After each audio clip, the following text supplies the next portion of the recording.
종교시설에서 새로운 연쇄 감염고리가 나왔습니다. 방역당국이 경북 상주 열방센터 접촉자들에게 진단검사 명령을 내렸습니다. 올해 충북에도 자치경찰 시대가 열립니다. 충북경찰청이 새롭게 현판을 내걸고 출범 준비에 들어갔습니다. 소상공인들을 중대재해기업처벌법에서 빼달라며 제동을 걸고 나섰습니다. 정치권 의견도 엇갈려 진통이 예상됩니다. 코로나 이후 전략 짜기가 새해 들어 가속화됐습니다. 사회 곳곳의 변화를 따라가 봤습니다. 네, 시청자 여러분 안녕하십니까? 계속해서 MBC 뉴스투데이 충북입니다. 코로나와 또 어지럽고 힘든 세태 속에서도 각자 새해 새로운 다짐과 계획으로 시작들 하셨을 텐데요. 충청북도를 비롯한 도내 주요 기관들도 저마다 한 해의 힘찬 출발을 알렸습니다. 김영일 기자입니다. 새해 충북 도정의 화두는 극난 대망입니다. 소위 해를 맞아 코로나19 극복을 넘어 충북의 꿈과 희망을 위해 한 걸음 한 걸음 나아가겠다는 포부를 담았습니다. 주요 현안으로는 강호 축의 핵심인 충북선 고속화와 충청권 광역철도망 계획, 하계 유니버시아드 충청권 유치 등을 꼽았습니다. 갑작스런 대전염병에 사상 초유의 코로나 수능, 비대면 원격 수업 등 큰 혼란을 겪은 교육 현장. 충청북도교육청은 바람을 타고 물결을 헤쳐나간다는 승풍파랑을 화두로 정하고 올해를 미래 교육의 원년으로 정했습니다. 온라인 스튜디오 확대와 학내 무선망 구축, 스마트 교실 설치 등 미래 교육 환경 조성 작업도 속도를 냅니다. 최일선에서 코로나19와 싸워온 청주시의 화두는 다시 함께입니다. 코로나19 방역을 최우선으로 시청사 건립과 중앙역사공원 조성, 시내버스 준공영제, 방사관 과속기 유치 등이 올해 계획된 주요 사업들입니다. 충주시는 더 가까이 충주를 올해 도시 브랜드 9호로 정하고 시민의 삶의 질을 높여나가겠다고 밝혔습니다.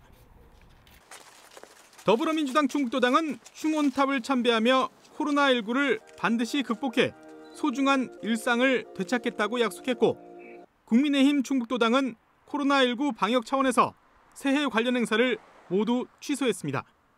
MBC 뉴스 김영일입니다.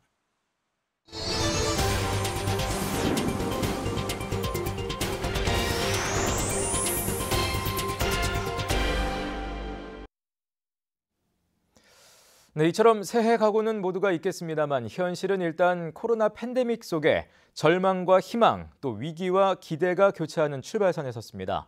저희 MBC 충북은 역사의 변곡점에 서서 지속 가능한 생존을 위해 제3의 길을 찾아 나선 집던지상의 힘을 연속해서 보도합니다. 소위 포스트 코로나 시대에는 산업적으로도 바이오, 비대면 산업이 조명되는 가운데 제조업의 중요성도 더욱 커질 전망인데요. 경제구조 개편에 큰 파도를 앞두고 충북은 과연 어떤 준비를 하고 있을까요? 신병관 기자입니다.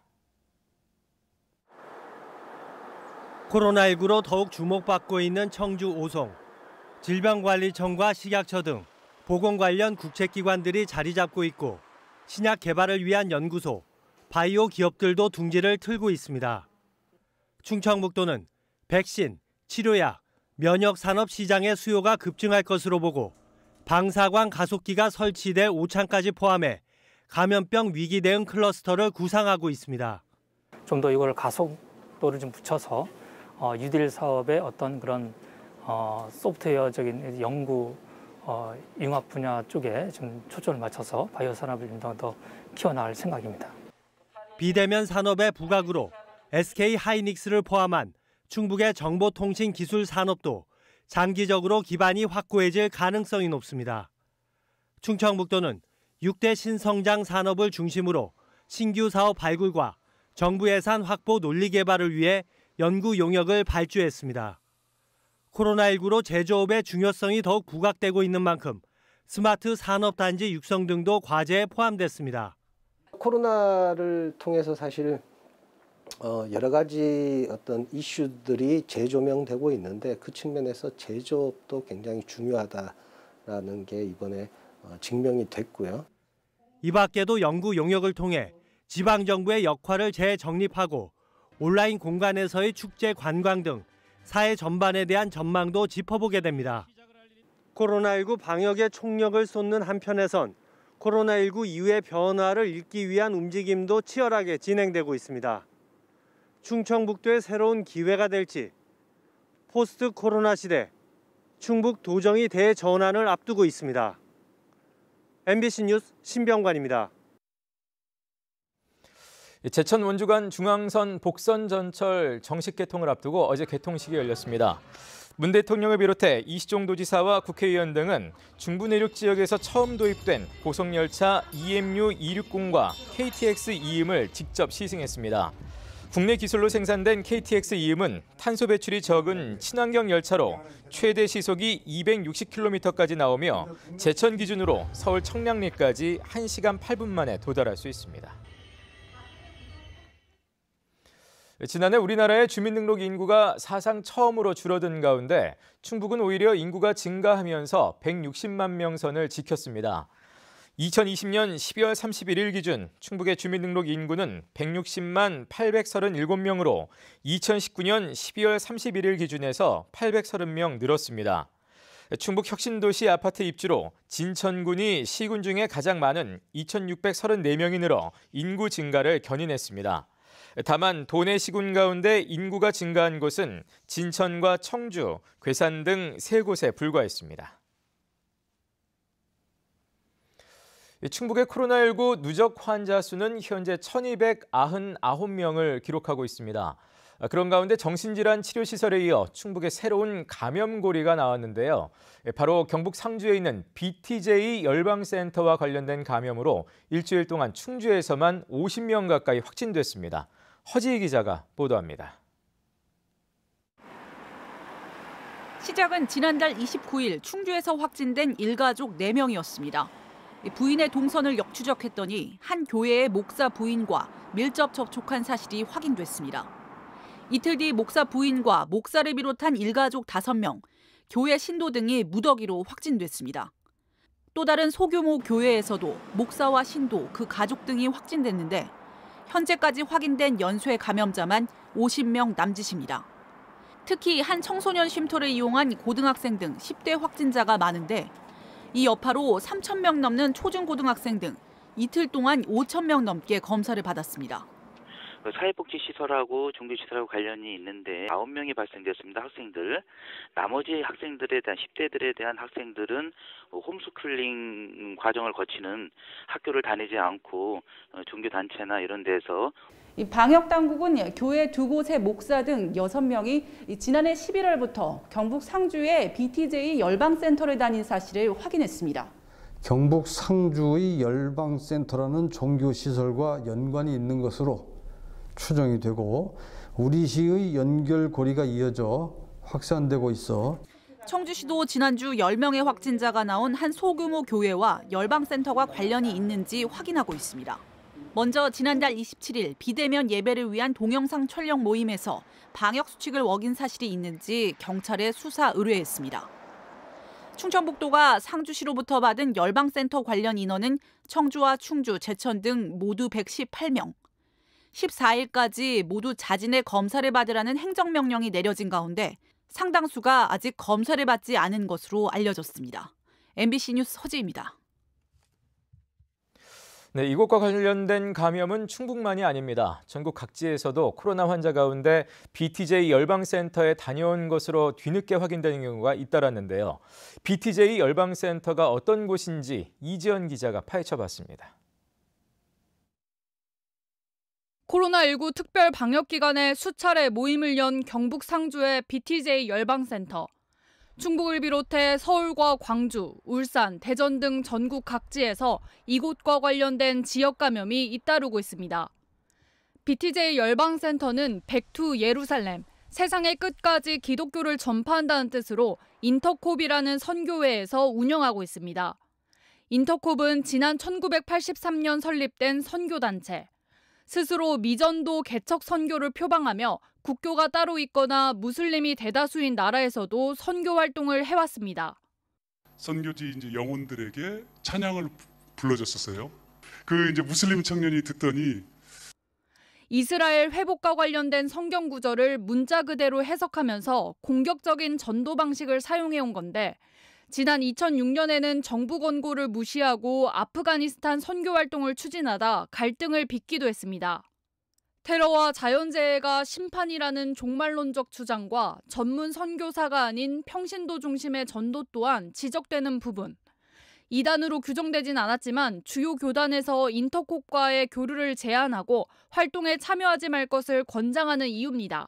기독교 외의 모든 문화를 굉장히 무시합니다. 한국 교회 내에서도 인정할 수 없는 부분이어서 주요 장로 교단이 다 참여 금지나 교류 제한들을 다 했습니다.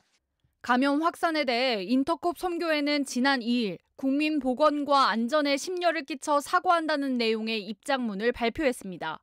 MBC 뉴스 이지연입니다. 충청북도 의회가 충북 사회복지공동모금회에 2,200만 원 상당의 신속 항원 검사 키트 100개를 전달했습니다. 제공된 100개의 신속 항원 검사 키트는 각 시군 보건소를 통해 취약계층 진단검사에 사용될 예정입니다. 박문희 도의회 의장은 취약계층의 신속한 검사를 위해 기탁했다며 희망을 잃지 말고 위기를 극복하자고 말했습니다. 사망 등 중대재해가 발생한 사업장의 사업주나 경영자의 책임을 대폭 강화한 중대재해 기업처벌법이라는 이름 무서운 법이 생깁니다. 여야가 막판 조율 중인데 자영업자 등 소상공인들은 법안에 문제가 있다며 반발하고 있습니다. 정재현 기자가 취재했습니다. 중대재해 기업처벌법은 사업장에서 사망사고가 나거나 많은 사람들이 다칠 경우 사업주와 경영 책임자 등을 기존 법률보다 무겁게 처벌하는 특별법입니다. 여야가 각각 법률안을 냈는데 가장 먼저 나온 정의당 안을 보면 유해 위험방지 의무를 위반해 사망사고가 나면 사업주 등은 3년 이상의 징역 또는 최대 10억 원 이하의 벌금형을 받고 직원 등의 중대한 과실로 사고가 나도 사업주가 손해액의 3배 이상의 범위에서 배상 책임을 지게 됩니다. 의무를 다했다거나 책임이 없다는 입증은 사업주 등이 해야 합니다. 법률안마다 적용 시기나 기준 등이 다르고 정부 안까지 더해지면서 국회 논의가 진행 중인 상황. 그런데 자영업자 등 소상공인 단체가 이 법안에 제동을 걸고 나섰습니다. 법 적용 대상에 기업체뿐만 아니라 음식점과 목욕탕, PC방과 노래방 등 대다수의 소상공인들이 포함돼 있기 때문입니다. 코로나19 여파에 이것까지 적용하면 장사를 접으라는 것과 다름없다며 소상공인은 제외해야 한다고 요구했습니다. 코로나 사태로 극심하게 도탄에 빠져 있는 소상공인을 도와주지는 못할 망정 예비 범법자로 내몰며 사업 의지를 꺾는 이 같은 입법 시도는 소상공인들에게 절망을. 소상공인 포함에 대해 법률안을 낸 각 당의 생각은 다릅니다. 가장 먼저 법안을 냈고 단식 농성까지 하며 원안 통과를 추진하는 정의당은 예외를 둬선 안 된다는 입장입니다. 제천 화재 참사 등 자영업도 재해 위험에서 자유로울 수 없다며 안전설비 등 비용 문제는 법 제정 이후 정부가 지원할 문제라고 선을 그었습니다.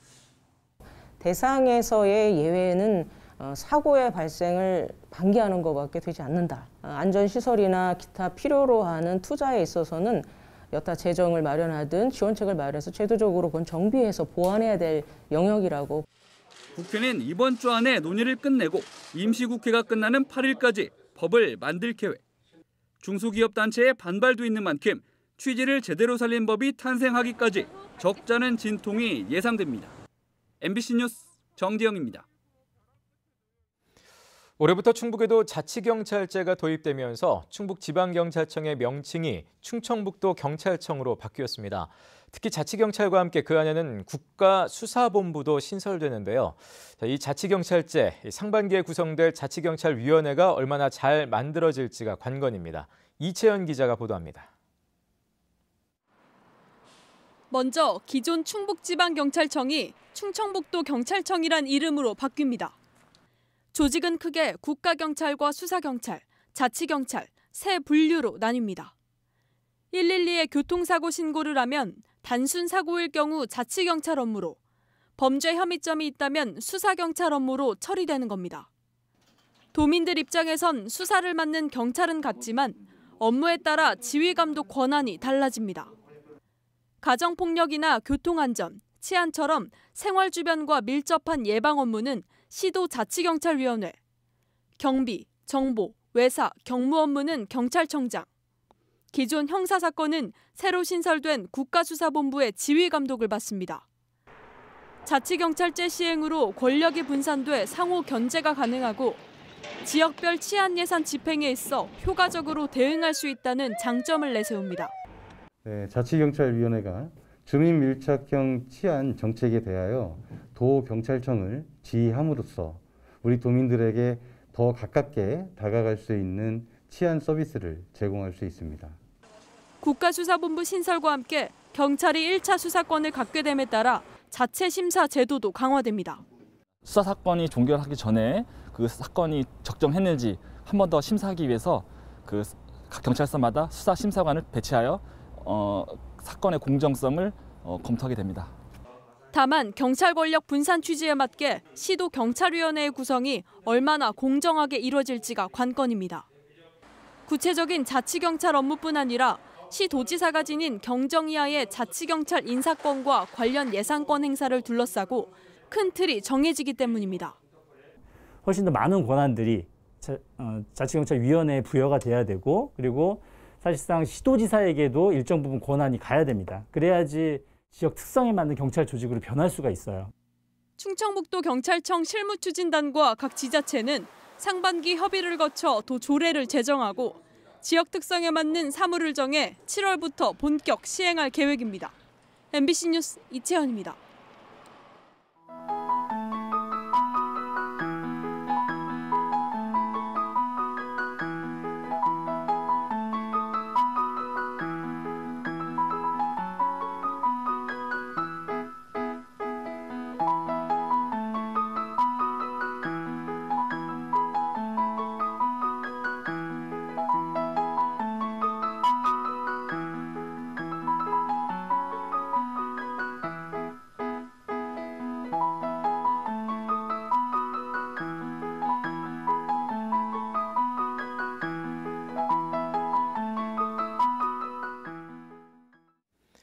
강원도 영월에서 아프리카 돼지열병이 발생함에 따라 충청북도가 긴급 조치에 들어갔습니다. 방역당국은 지난달 28일 강원도 영월군 주천면에서 발견된 멧돼지 폐사체에서 아프리카 돼지열병 바이러스가 검출됨에 따라 인접한 제천시에 야생 멧돼지 포획단을 집중 운영하고 발생 지점 인근 16km 구간에 울타리를 설치했습니다. 또 충북도 내 모든 양돈 농가에는 생석회가 긴급 배포됩니다. 광화문 집회 참석자 명단을 방역당국에 제출하지 않았던 인솔자가 형사처벌은 피했습니다. 청주지검 충주지청은 지난해 8월 광복절 충주에서 광화문 집회에 다녀온 약 300명의 명단을 보건소에 내지 않은 모 교회 전도사에 대해 기소 유예 처분했습니다.